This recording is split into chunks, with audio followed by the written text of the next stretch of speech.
বলেছেন যে সামর্থ্যবান হওয়ার পরেও যে কুরবানি না দিলে কোনো সমস্যা না, এটা একটা মারাত্মক একটি ভুল, যেটা একটা ওয়াজিব কাজ। কুরবানি দেওয়া সামর্থ্যবান ব্যক্তিদের জন্য ওয়াজিব। এই ধরনের ওয়াজিব তরক করলে কবিরা গুনাহ হয়, যেটা হাদিস দ্বারা প্রমাণিত। মুসনাদে আহমদের 8283 নম্বর হাদিস, আল্লাহর রসুল বলেন, মান ওয়াজাদা সাআতান ফালাম ইউদহি ফালা ইয়াকরাবান্না মুসাল্লানা। আল্লাহর রসুল বলেন, যেই ব্যক্তির সামর্থ্য থাকার পরেও কুরবানি করলো না, ওই ব্যক্তি যেন আমাদের ঈদগায় না আসে। কত বড় আল্লাহর রসুল দমুকেশ্বরে কথা বলেছেন। এই জন্য অবশ্যই যেই ব্যক্তি কুরবানি না করবে তার জন্য সে গুনাহগার হবে। অবশ্যই আপনারা যাদের সামর্থ্য আছে অবশ্যই কুরবানি দিবেন। প্রচলিত ভুল হচ্ছে, অনেকেই কুরবানির পশু ক্রয় করার সময় বাজারে গিয়ে পশুর দাঁত কয়টি আছে সেটা যাচাই বাছাই করেন, কিন্তু আপনার পশুর দাঁত কয়টি সেটি যাচাই বাছাই করা কর্তব্য নয়, জরুরি নয়, বরঞ্চ বয়স কত বছর হয়েছে সেটা জরুরি। যদি আপনার মহিষ অথবা গরু হয় 2 বছর পূর্ণ হতে হবে, উট হলে 3-5 বছর পূর্ণ হতে হবে, আর যদি বেড়া বকরি ছাগল এই ধরনের হয় তাহলে পূর্ণ 1 বছর হতে হবে। দাঁত চাচ্ছে অনেকেই আপনারা কুরবানির পশু জবাই করার পর এই কসাই, যেই ব্যক্তি আপনার কুরবানির গোস্তকে প্রসেস করার জন্য সহায়তা করে, এই কসাইকে আপনারা অনেকেই এই কুরবানির গোস্ত, মাংস অথবা চামড়া দিয়ে তার পারিশ্রমিক দিয়ে দিতে চান। এটা বড় ধরনের একটি অন্যায়, যেই ব্যাপারে আল্লাহর রসুল সাল্লাল্লাহু আলাইহি ওয়াসাল্লামের সাহাবী হযরত আলী রাদিয়াল্লাহু তাআলা আনহু থেকে হাদিস বর্ণিত। মুসনাদ আহমদের 1374 নম্বর হাদিস, হযরত আলী রাদিয়াল্লাহু তাআলা আনহু বলেন, আমাকে আল্লাহর রসুল সাল্লাল্লাহু আলাইহি ওয়াসাল্লাম কুরবানির পশু থেকে কসাইকে পারিশ্রমিক হিসাবে কুরবানির গোস্ত দিতে নিষেধ করেছেন। এই জন্য কসাই অথবা যারা আপনার কুরবানির আপনার গোস্ত কেটে দেয় তাদেরকে আপনার এই পারিশ্রমিক হিসাবে আপনার কুরবানির গোস্ত, মাংস অথবা আপনার চামড়া দিতে পারবেন না। আপনি তাকে পূর্ণ পারিশ্রমিক দেওয়ার পরে পরবর্তীতে আপনি তাকে হাদিয়া হিসাবে গোস্ত অথবা রান্না করে আপনার গোস্ত খাওয়াতে পারেন, এতে কোনো বাধা নেই, কিন্তু তার পারিশ্রমিক দিতে হবে। আর এই পারিশ্রমিক কুরবানির পশুর অংশ দিয়ে দেওয়া যাবে না। আসলেই দেখবেন একজন আরেকজনকে ঈদ মোবারক এই কথাগুলো বলি, যদিও এটা আমাদের বাংলাদেশের একটি প্রচলিত কথা, এটা বলতে পারেন, কোনো সমস্যা নেই। কিন্তু সাহাবায়ে কেরাম একজন আরেকজনকে দেখলে ঈদের দিন যেই কথাগুলো বলতেন সেটা হচ্ছে, ক্বালা আসহাবু রাসূলিল্লাহি সাল্লাল্লাহু আলাইহি ওয়াসাল্লাম ইজাল তাকাল ইয়াউমাল ঈদি ইয়াকুলু বা'দুহুম লিবা'দিন তাকাব্বালাল্লাহু মিন্না ওয়া মিনকুম।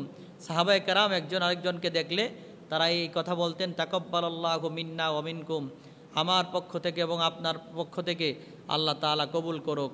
এই জন্য আপনারা এই কথাটাই বলবেন, এটাই সুন্দর। তারপরে আপনারা তাকাব্বালাল্লাহু মিন্না ওয়া মিনকুম বলার পরে ঈদ মুবারক এই কথাগুলোও বলেন, কোনো সমস্যা নেই। অনেকেই বলেন 3 দিনের বেশি কুরবানির গোশত রাখা জায়েজ নেই। এই কথাগুলো আমাদের সমাজে প্রচলিত আছে, যদিও এই বিষয়ে একটি হাদিস রয়েছে। আল্লাহর রসুল সাল্লাল্লাহু আলাইহি ওয়াসাল্লাম ইসলামের প্রথম যুগে আল্লাহর রসুল দুর্ভিক্ষের কারণে সাহাবায়ে কেরামদেরকে আল্লাহর রসুল 3 দিনের বেশি গোস্ত জমা করে রাখা, কুরবানির গোস্ত আল্লাহর রসুল নিষেধ করেছিলেন। কিন্তু সহিহ মুসলিম এবং ইবনে মাজাহ শরীফের 2575 নম্বর হাদিসের মধ্যে এসেছে, আল্লাহর রসুল বলেন, আম্মা জান আয়েশা থেকেও হাদিস বর্ণিত আছে, কুনতু নাহাইতুকুম আন লুহুমিল আদহি ফাওকা সালাসাতি আইয়ামিন ফাকুলু ওয়াদখিরু। জুড়ে বলুন সুবহানাল্লাহ। আল্লাহর রসুল বলেন, আমি তোমাদেরকে 3 দিনের বেশি কুরবানির গোস্ত জমা করে রাখতে নিষেধ করেছিলাম। এখন আমি তোমাদেরকে নির্দেশ দিচ্ছি, তোমরা ইচ্ছা করলে তোমরা এখান থেকে কুরবানির গোস্ত থেকে খাও এবং চাইলে তোমরা তা জমা করে রাখো, কোনো সমস্যা নাই। এই জন্য আপনারা চাইলে আপনার নিজের বন্টনের যে গোস্তটা সেটা চাইলে আপনি ফ্রিজিং করে অথবা অনেকে শুকিয়ে কুরবানির গোস্ত রাখতে চান, এইভাবে আপনারা যতদিন ইচ্ছা রেখে খাইতে পারবেন, এটা জায়েজ রয়েছে। আল্লাহর রসুল যদিও ইসলামের প্রথম যুগে নিষেধ করেছিল, পরবর্তীতে তার নির্দেশ দিয়েছেন। আল্লাহ তাআলা আমাদের প্রত্যেককে আমল করার তৌফিক দান করুক, বলুন আমিন।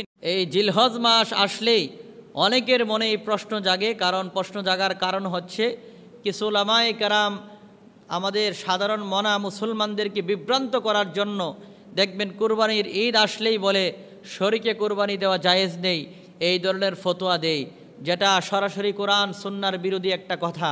শরীকে কুরবানি দেওয়া অবশ্যই জায়েজ রয়েছে, যেটা সহিহ হাদিস দ্বারা প্রমাণিত।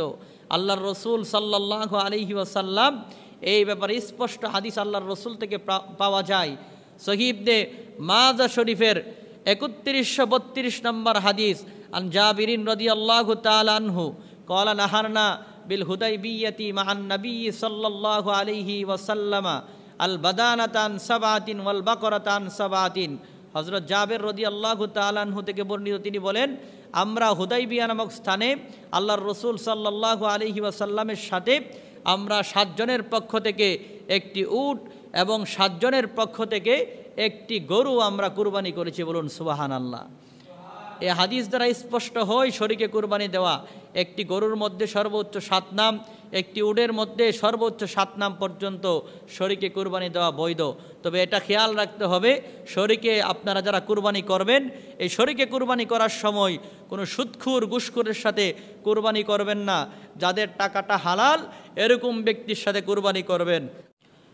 অনেক ব্যক্তি আপনারা জানতে চান যে কার উপর কুরবানি করা ওয়াজিব। 4 প্রকার ব্যক্তির উপরে কুরবানি করা ওয়াজিব।